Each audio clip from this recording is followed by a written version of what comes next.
মলদার দিয়ে থার্মোমিটারটা একটু করে নাড়বেন, পুশ করবেন, একটু করে নাড়বেন, একটু করে পুশ করবেন, ঠিক আছে? এখন এই থার্মোমিটারটাকে এভাবে চাপ দিয়ে ধরে থাকবেন এই 1 মিনিট। কতক্ষণ? 1 মিনিট এভাবে। 1 মিনিটের মধ্যে পুরো তাপমাত্রাটা এখানে কাউন্ট হয়ে যাবে।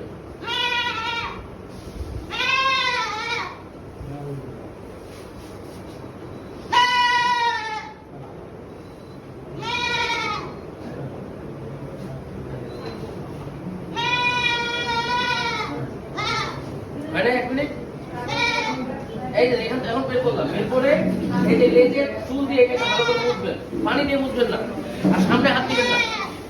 এখন দেখি ছাগলের তাপ কত আসছে। ছাগলের তাপ 103 আছে।